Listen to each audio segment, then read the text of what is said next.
عیسائی مسلمان دونوں جھگڑا کر رہے ہیں, غوث اعظم گزر رہے ہیں, جھگڑا ہو رہا ہے. عیسائی مسلمان سے کہتا ہے ہمارے نبی عیسیٰ علیہ السلام نے مردے زندہ کیے, تمہارے نبی نے بھی کو کیا تو بتاؤ. مسلمان پڑھا ہوا نہیں تھا, حالانکہ نبی پاک نے بڑے مردے زندہ کیے, پڑھا نہیں تھا, بتا نہ سکا.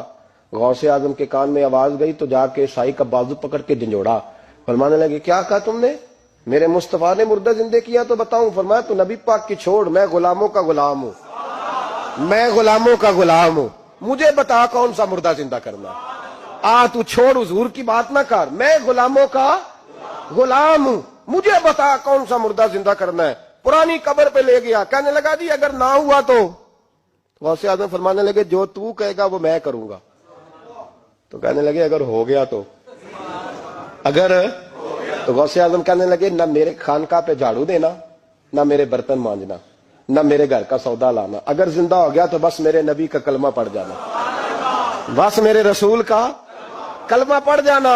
اللہ اکبر. اس نے جو سب سے پرانی قبر تھی نا, وہ کہتا ہے یہ ہمارے دادا نے بھی نہیں دیکھا تھا بندہ کون ہے. اس قبر پہ کھڑا ہو کہنے لگا اس کو زندہ کریں. تو غوث اعظم رضی اللہ تعالیٰ عنہ قبر کے سرانے کھڑے ہوئے تو دعا کرنے لگے, کہنے لگے مولا اپنے لیے نہیں تیرے رسول کے لیے. پھر فرمایا قم باذن اللہ, اٹھ اللہ کے حکم کے ساتھ. ایک عورت کلمہ پڑھتی ہوئی کھڑی ہو گئی, کھڑی ہو گئی, اور کھڑی ہو کے اس نے پہلا جملہ کہا تو کمال کر دی. کہنے لگی میرے نصیب دیکھو, میں بنی اسرائیل کی تھی, عبد القادر تیرے صدقے جاؤں, تو نے مجھے کھڑا کیا ہے تو اللہ نے مجھے مصطفیٰ کا کلمہ پڑھنے کی توفیق دے دی. تیرے قربان جاؤں عبد القادر, تیری کیا بات ہے. اب وہ بندہ دوڑ دوڑ کے غوث اعظم کے قدموں میں آیا, فرمانے لگے نا کلمہ میرے مصطفیٰ کا پڑھنا ہے. آج نا کرامت کی بات آتی ہے تو بندے چھپنے لگ جاتے ہیں, کہتے ہیں نہیں نہیں یہ نہیں ہو سکتا. بڑا مدافعانہ سا عمل, بڑا شرمندہ سا لب بولا جاتی. وہ غوث پاک ایک دن ایک صاحب کرامت بیان کر رہے تھے تو بڑے جھجک کے حضور غوث اعظم, میں نے کہا تو بیٹھ مجھے بیان کرنے دے, تو ڈر رہا ہے کرامت سے ڈر رہا ہے, مجھے بیان کرنے دے, میں بیان کرتا ہوں, مجھے بیان کرنے دے.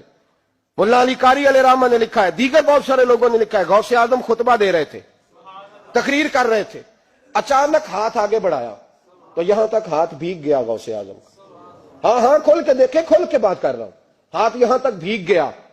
مرید کہتے ہیں ہم نے پوچھا حضور پانی بھی کوئی نہیں, ہاتھ بھیگ گیا. میں چپ کر کے سبق پڑھو, شاگردوں کو پڑھا رہے, چپ کر کے سبق پڑھو. تھوڑی دیر گزری, چند گھنٹے تو ایک قافلہ آ گیا, سارے لوگ پانی میں بھیگے ہوئے ہیں. حضور غوث اعظم کے سامنے کھڑے ہوئے, کہا حضور آپ نے بڑی کرم نوازی فرمائی, بڑی کرم نوازی. وہ شاگرد کہنے لگے ہوا کیا؟ تو وہ لوگ کہنے لگے کشتی میں بیٹھے تھے تو کشتی ڈوبنے لگی.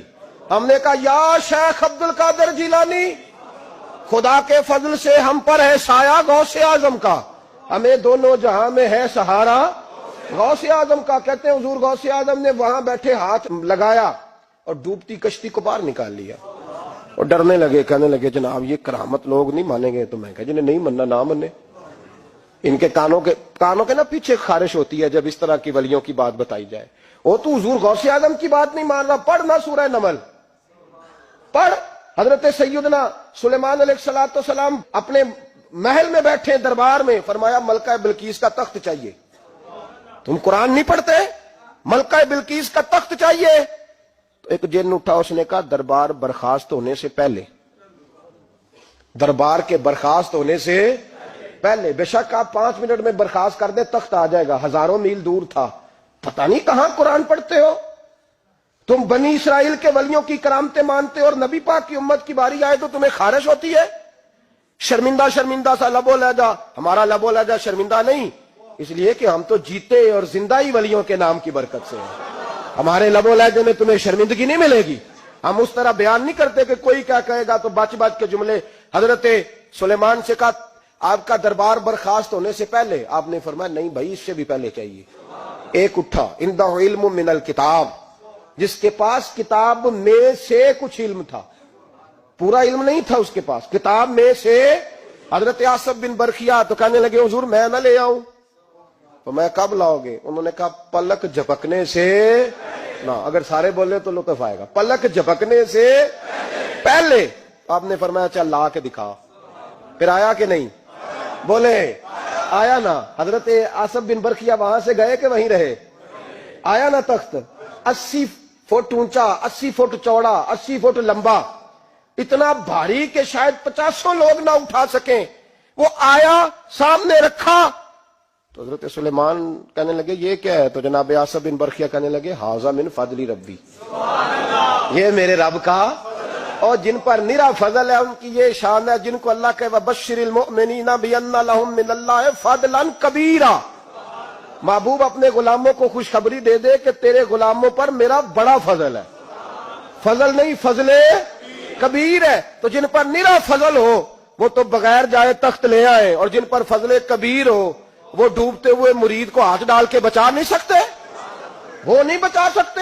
ڈر ڈر کے کیوں بات کرتے ہو؟ کھل کے کو خدا کے فضل سے ہم پر ہے سایہ غوث اعظم کا، ہمیں دونوں جہاں میں ہے سہارا غوث اعظم۔ حضور غوث پاک واز کرتے، نصیحت کرتے، اور چونکہ نہ شہرت کے لیے، نہ مال کے لیے، نہ نوٹوں کے لیے، اس لیے غوث اعظم جب تقریر کرتے نا، ایک دن بغداد میں بارش شروع ہو گئی، خطاب ہو رہا تھا، لوگ بکھرنے لگے تو دو جملے غوث پاک کے، کہنے لگے یا اللہ تو دلوں کے بھید جانتا ہے، اگر بندے میں نے اپنی ذات کے لیے اکٹھے کیے ہیں تو تیز بارش برسا، دوڑا دے سارے، اگر تیرے لیے اکٹھے کیے ہیں تو پھر بھی تیری مرضی، رکھنے ہیں تو رکھ، بھیجنے ہیں تو۔